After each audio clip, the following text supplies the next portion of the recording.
श्री खीरेश्वर महादेव जी, खीरेश्वरी मैया की सदा ही जय हो। बाबा खीर जो सुमिरत सिद्धि होई गणनायक करिवर बदन करहु अनुग्रह सोई बुद्धिराज शुभ गुण सदन बंदं गुरुपद पद्म परागा सुरुचि सुभाष सरस अनुरागा मंगल भवन अमंगल हारी उमा सहित जहि जपत पुरारी सुमिर शिवा शिव पाहि पसाऊं वरदम राम चरित चित चाऊं पानी ग्रहण जब कीन महेशा हिय हर्षे तब सकल सुरेशा हर ही राम चरित सब आए प्रेम पुलक लोचन जल छाए कवन सो काज कठिन जग माही जो नहीं होई तात तुम पाही राम काज लगी तब अवतारा सुनत ही भयो पर्वताकारा। हे महादेव, इस जगत में बाबा, इस जीवन बाबा न कोई कार्य कठिन है, नहीं कोई कार्य संभव है भैया। सारे कार्य सरल और संभव हो जाते हैं बाबा, अगर आपकी कृपा हो जाए। भगवान की कथा सुनाने के पहले कथा में डूबना पड़ता है। जैसे अगर आपको खीर पूरी खाना है तो पूरी को तोड़ करके खीर में डुबोएंगे और तब मुख में ले जाएंगे, तब जाकर के खीर पूरी का आनंद आएगा। और सोचिए कि पूरी पहले खा ले सूखे सूखे और तब खीर ऊपर से पी लें, तो ऐसा तो संभव है नहीं, स्वाद आएगा नहीं। ऐसे ही राम कथा सुनाने के पहले कथा के रस में डूबना पड़ता है। जैसे नहाने जाइए या गंगा जी में स्नान करने जाइए तो पहली बार पानी में घुसते थोड़ा सा एक बार डर लगेगा कि पानी ठंडा ना हो, लेकिन एक बार जब पानी में घुस जाइए तो निकलने का मन नहीं करता। ऐसे ही इस संसार से मन को खींच करके जब भगवान की भक्ति में लगाना रहता है, राम कथा में डुबोना रहता है, तो एक बार बड़ी मेहनत करनी पड़ती है। अब संसार से मन को खींचना इतना आसान तो है नहीं, और एक बार खींच करके मन को जब राम कथा के खीर में, राम कथा के अमृत में, राम कथा के गंगा में डुबो दीजिए तो फिर निकलने का मन नहीं करता। यही स्थिति कथा सुनने वाले के लिए भी। कथा सुनाने वाले से बड़ा कथा सुनने वाला होता है। कथा सुनाने वाला तो अपने समय में सुनाएगा, लेकिन सुनने वाले को बहुत मेहनत करनी पड़ती है, संसार से स्वयं को खींचना पड़ता है। सुनाने वाले को तो मन ही खींचना है, सुनने वाले को संसार से स्वयं को खींच करके कथा में डुबोना पड़ता है। और जब कथा में डूबते हैं तो श्रद्धा भाव भक्ति स्वतः आ जाती है। भक्तों से भगवान कथाओं में बात करते हैं, कथा के माध्यम से बात करते हैं। यह कथा कोई इतिहास नहीं। बालकांड पूर्ण होने के बाद अयोध्या कांड की कथा सुनानी है, लेकिन अयोध्या कांड की कथा को सुनाने के लिए बड़ी हिम्मत जुटाना पड़ता है। ऐसा नहीं कि बालकांड से और तुरंत अयोध्या कांड में शुरू हो गए। अयोध्या कांड की कथा का जो भाव है, जो रस है, वह बड़ा कठिन है। भगवान राजगद्दी पे बैठने वाले रहते हैं और अयोध्या से दूर चले जाते हैं, और जब अयोध्या से दूर जाते हैं तो वहां जाकर के जैसे उनका वनवास नहीं मंगलवास हो जाता है। दुख की बात तो है कि राम जंगल जा रहे हैं, लेकिन जंगल भी राम के लिए इतना सुखदायी हो गया जैसे जंगल वासियों के भाग्य खुल गए। बहुतों ने कहा कि ये राजकुमार जंगल क्यों आए हैं, इतने सुकोमल, इतने सुंदर। अगर जंगल इनके लिए है तो संसार में जो भौतिक सामान है वह किसके लिए? तो कुछ लोगों ने कहा, अरे ये जंगल हमारे भाग्य से आए, जंगल ना आते तो इनका दर्शन कैसे हो। बड़ा मनोहर कथा है। लेकिन अयोध्या कांड की कथा शुरू होने के पहले अभी हम लोग बाल कांड के, सीताराम जी के विवाह के बाद के आनंद में, अभी एक दो दिन और आनंद में रहेंगे। कल हनुमान जी महाराज की गाथा का स्मरण किए। आज एक और हमारे पास, हमारे बहुत ही प्रिय और हमारे क्या सबके मन का प्रिय प्रसंग है प्रभु का। वैसे तो मानस के सभी प्रसंग बहुत अच्छे हैं, लेकिन एक बहुत बढ़िया प्रसंग है। उस प्रसंग की कथा सुनेंगे, सुनाएंगे, कथा नहीं चर्चा करेंगे। वो प्रसंग किसका है? वह प्रसंग है भगवान के भोग लगाने। कि ये भगवान को जो भोग लगाया जाता है, वो भगवान भोग में क्या खाते हैं?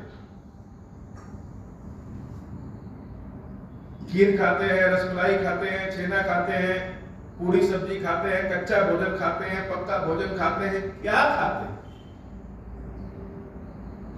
और किससे खाते हैं, ये भी बात है।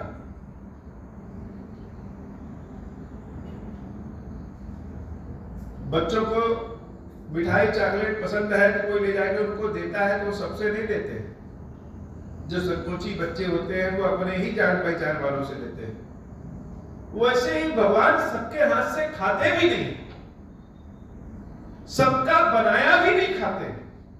कहने का मतलब यह नहीं कि ऊंच नीच छुआछूत, भगवान का तो ऊंच नीच कुछ दूसरा है।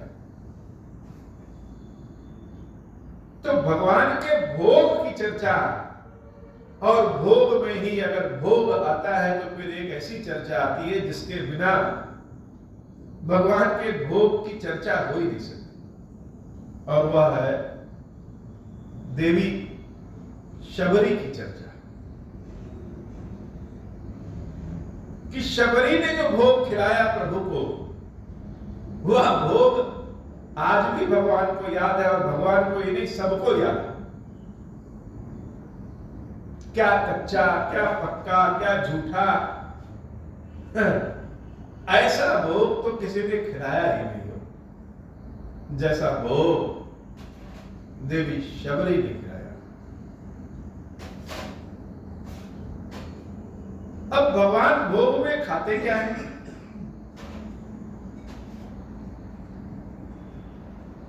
भगवान भोग में भाव खाते, श्रद्धा खाते, हमारा प्रेम खाते।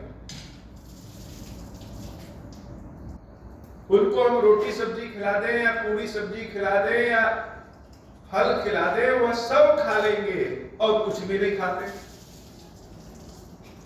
अगर हम प्रेम से, श्रद्धा से, भाव से बना के खिलाएंगे, भोग कैसा होना चाहिए? प्रथम दृष्टया भोग तो ऐसा होना चाहिए कि भगवान को भोग लगाते समय जो अगल बगल लोग खड़े हैं, जो भोग लगा रहा है, उसके मुंह में पानी आ जाए, ऐसा भोग होना चाहिए। अब उसमें भोग परोसने का तरीका,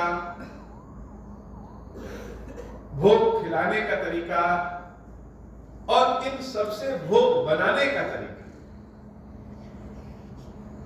जो भोग खिला रहा है कोई जरूरी नहीं कि उसी के हाथ से भगवान खा रहे हैं, वह तो एक चेन की एक कड़ी है, एक कड़ी भोग लाने वाले से बनाने वाले तक, बनाने से पहुंचाने वाले तक, पहुंचाने से लगाने वाले तक, लगाने से खिलाने वाले तक, और खिलाने के बाद उस बर्तन को हटा करके मांजने वाले तक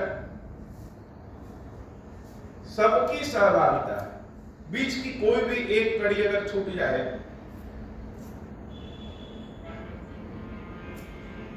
तो तारतम्य टूट जाएगा।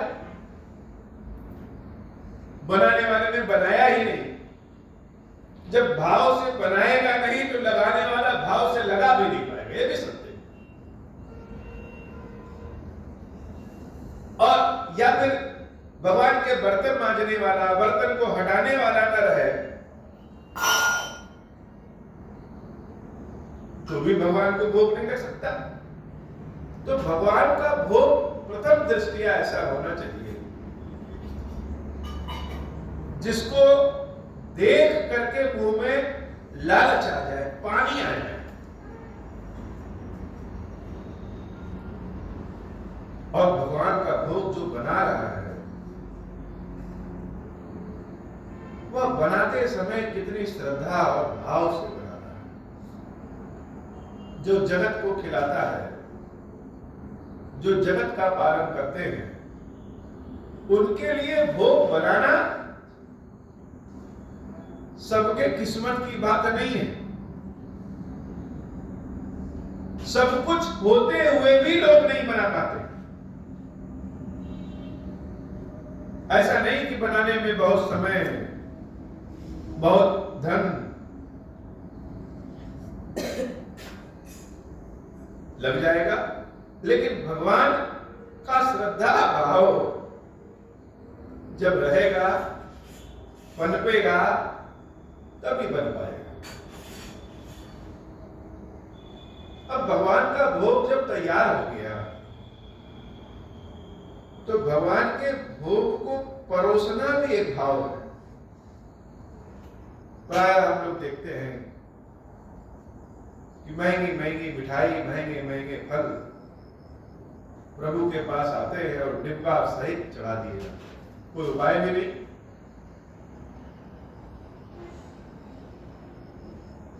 लेकिन वही जो मिठाई और जो फल है वो श्रद्धा भाव के साथ अगर भगवान को परोसा जाए तो उसका रस बढ़ जाता है।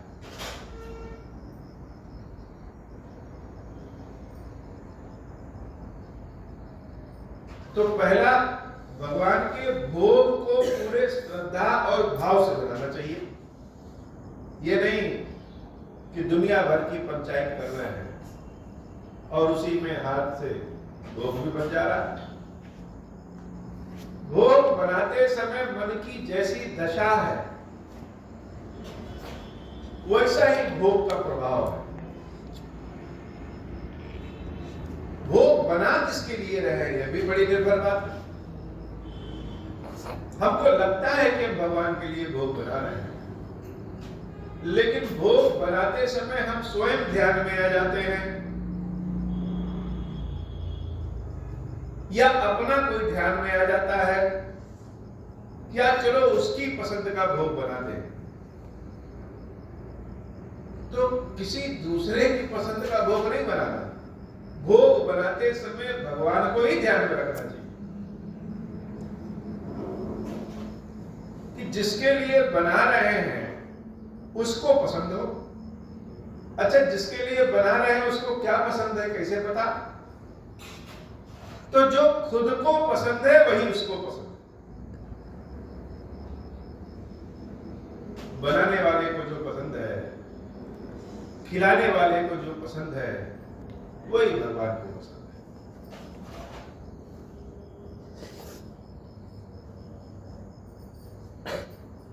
भोग बनाने के बाद भोग लगाने वाले का नंबर आता है। वो बहुत जल्दी में है, कोरा पूर्ति करना है, खाना पूर्ति करना है, या वास्तव में भगवान को भोग लगाना है।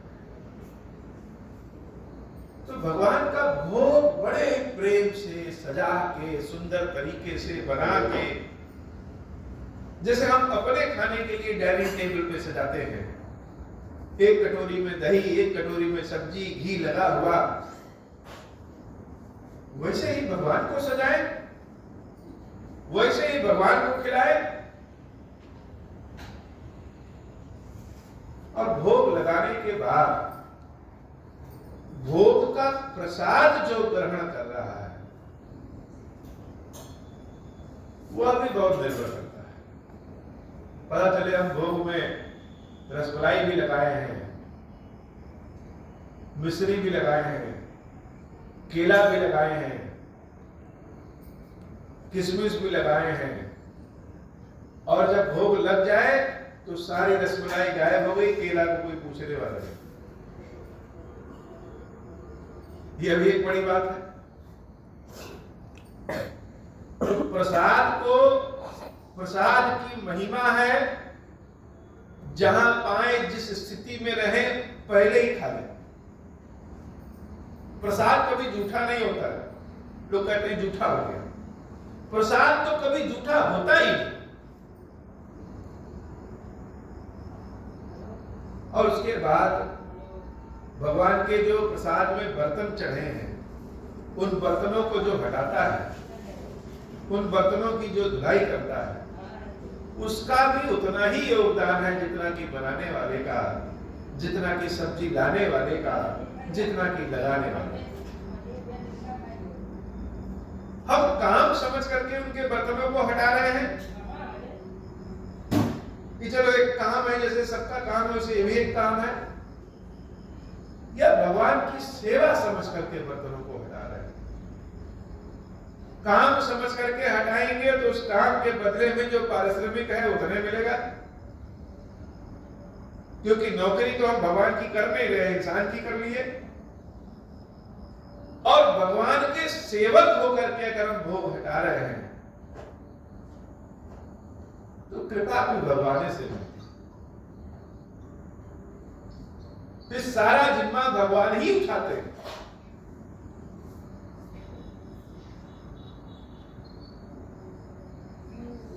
बहुत लोग भोग लगाने में इधर लगाए कि नहीं, उधर भगवान से कामना भी करें। कामना करना कोई बुरी बात नहीं हो। ईश्वर से नहीं मांगेंगे तो किससे मांगेंगे? दर दर हाथ फैलाने से, दर दर मुंह खोलने से अच्छा है कि भगवान के सामने ही मुंह खुले। भगवान के सामने मुंह खुलेगा तो कहीं और खोलने की आवश्यकता नहीं। तो जाहि विधि आगे राम ताहि विधि रहिए। ईश्वर जिस भाव से रखेगा उस विधि रहिए। राम को जब राज्याभिषेक राजगद्दी मिलनी हुई तब भी बहुत प्रसन्नता नहीं हुई, और जब जंगल जाना हुआ तब भी दुख नहीं हुआ। राम जी तो नहीं कहे, ब्लेम किसी पे नहीं लगाए कि तुम्हारे नाते मुझे जंगल जाने लगे है। हुआ तो भगवान है, उनका एक अंश भी हम लोग कर ले तो बहुत। सोने की कटोरी में, सोने की थाली में लगाए या पत्ते पे लगाए, कोई फर्क नहीं पड़ता। भगवान की दृष्टि पड़ जाए तो पत्ता भी सोने के समान है और सोना भी पत्ता हो जाए। बहुत लोग सोचते हैं कि भगवान की भक्ति का मतलब कि कुबेर बन गए। भगवान की भक्ति में भी लाभ और हानि, कि हम भगवान की भक्ति कर रहे हैं, बदले में मिला क्या?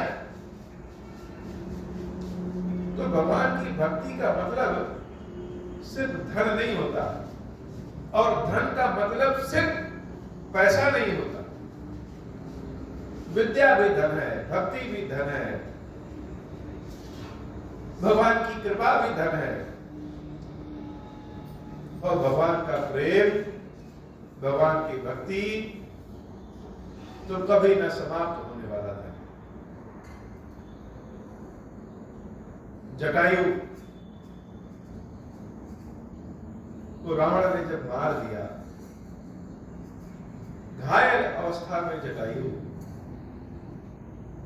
अपने प्राणों को सिर्फ इसलिए बचा करके रखे कि जब प्रभु श्री राम आएंगे तो देवी सीता की सूचना हम भगवान को दे सके कि कौन ले गया है, किस दिशा में ले गया है। और जब प्रभु श्री राम आए, जब भगवान आए तो जटायु जो मरासन स्थिति में थे उनको गोद में उठा दिया। या तो बालक ध्रुव को भगवान गोद में उठाए, या तो प्रहलाद को गोद में बिठाए, या फिर जटायु को गोद में उठाए। और गोद में उठाने के बाद भगवान ने जटायु से कहा कि बताओ जटायु, तुम्हारे प्राणों की हम रक्षा कर दें, अभी और जीवन तुम जी लो। जटायु ने कहा प्रभु, ऋषि महर्षि संत ज्ञानी सब यह सोचते हैं कि मरते मरते मुंह में राम आ जाए, और हम तो राम के गोद में ही हैं, आंखों के सामने राम है, राम का हाथ मेरे मस्तक पे है, अब यह दोबारा मिले कि ना मिले, इसलिए ऐसी मृत्यु ही बहुत अच्छी है, जीवन तो इसके सामने कुछ है ही नहीं। तो प्रभु ने जटायु को क्या दिया? प्रभु ने जटायु को विष्णु पद दिया, हरि पद दिया। अर्थात जटायु की आत्मा जब जटायु के गिद्ध वाले शरीर से निकली, तो जैसे भगवान विष्णु का स्वरूप होता है, शंख चक्र गदा पद्म धारण किए हुए चतुर्भुज रूप में, उस चतुर्भुज रूप में जटायु के प्राण निकले और सीधे बैकुंठ।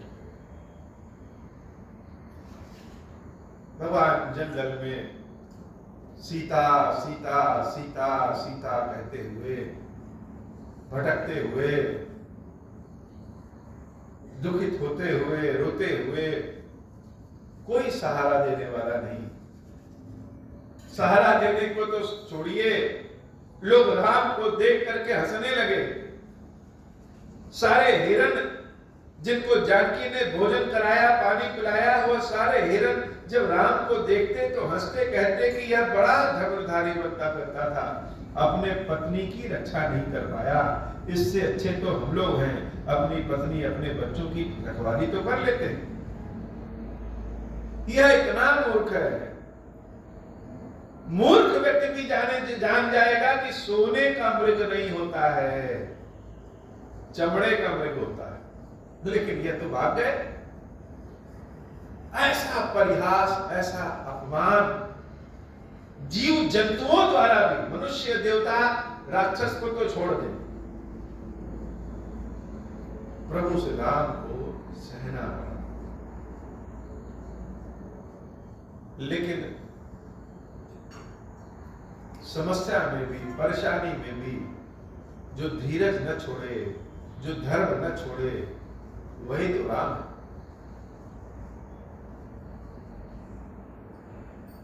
कोई बुद्धिमान व्यक्ति प्रभु श्री राम से सीता हरण के बाद मिलने नहीं आया।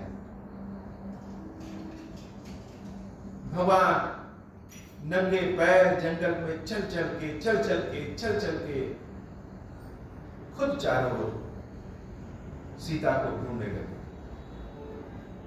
इसी चलने में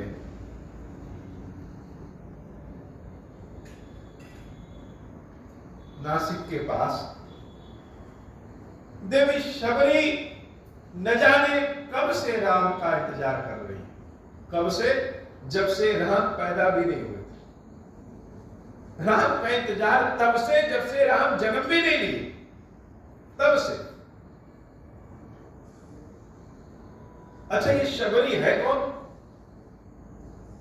वैसे तो शबरी जंगल में रहने वाली भीलनी, जो जंगल में जानवर मर जाते थे उनके चमड़े को उतारने वाली। काम ही उसका था कि चमड़े को उतार करके,